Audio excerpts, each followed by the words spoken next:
What up,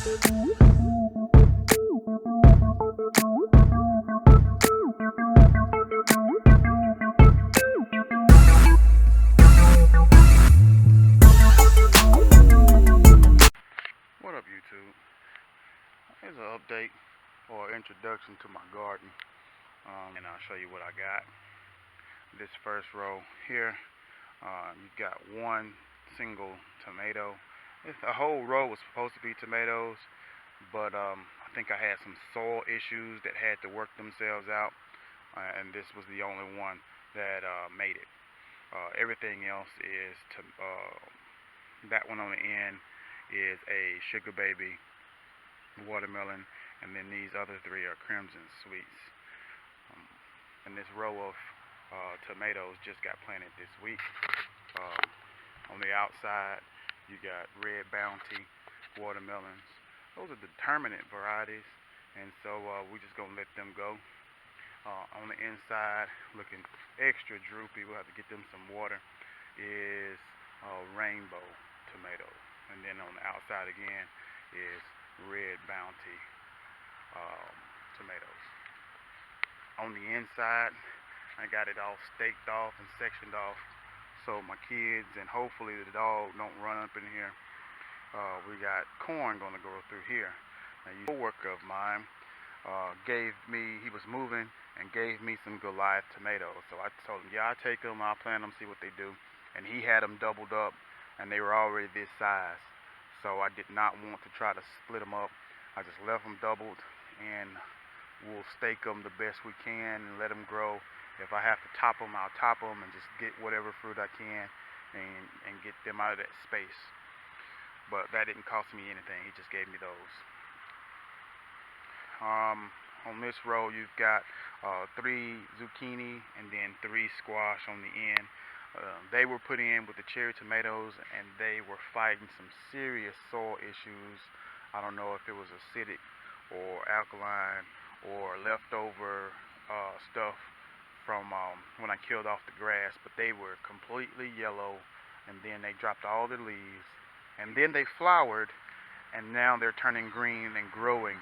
So they went through some serious stress, and I'm still hoping for the best. I didn't yank them out. I just kept them and waited it out, and this is what I have. Same thing happened to the cucumbers back here. At the post was supposed to be some more cucumbers, and out of those 3, the only one that made it was this one here in the middle.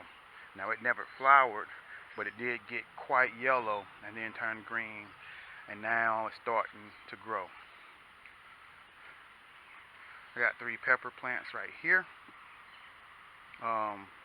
And just like everything else, it just stunted, did not grow, but you can see they're putting on a lot of leaves, and I see little flowers starting to form, so hopefully we'll have some bell peppers put on fruit pretty soon. Alright, this is everything I got in the ground. Let's go over here to some containers. Now, had I known about the self-wicking buckets, I would have made these into self-wicking buckets and definitely wouldn't have planted them doubled, but that's what I had laying around, so I just planted them doubled. I didn't have the garden tilled up. These are Marion tomatoes, but despite small space that they're sitting in as far as their root growth, they are putting on a good amount of fruit, and so we'll have tomatoes pretty soon. This one's already close to 5 foot.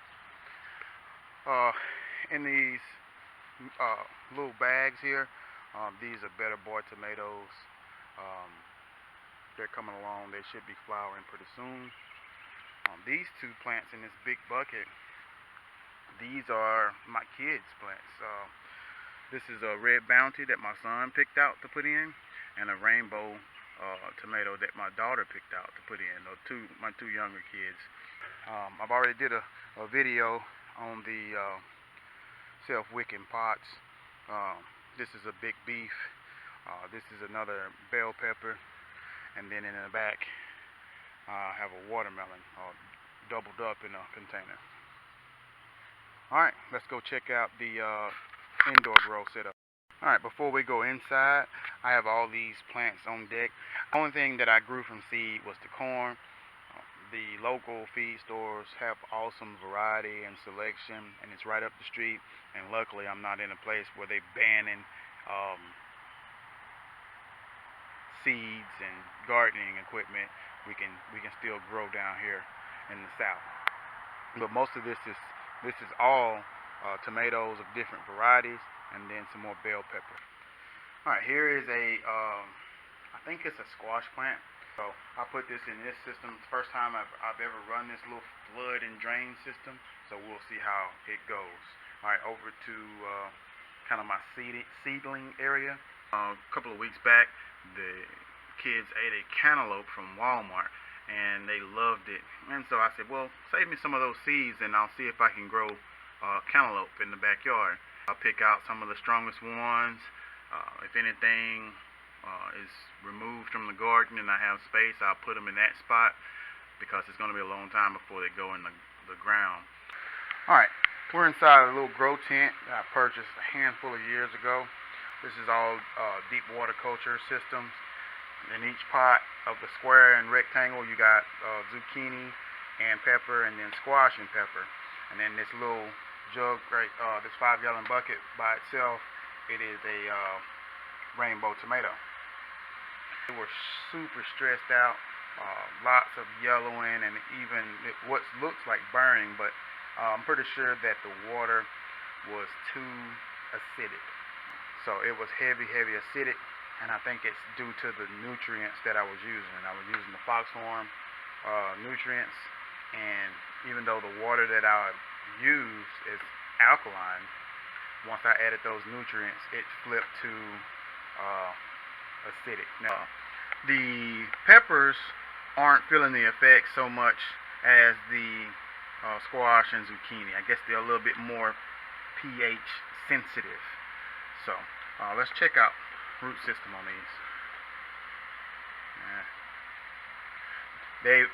They hadn't been in here that long, but the squash zucchini have, and so they stretched out, doing well, starting to drink up some nutrients. But I gotta get the water issues figured out. Alright, so that's all I have growing. Alright, that's the end of the video, YouTube. Hope you enjoyed. Peace out.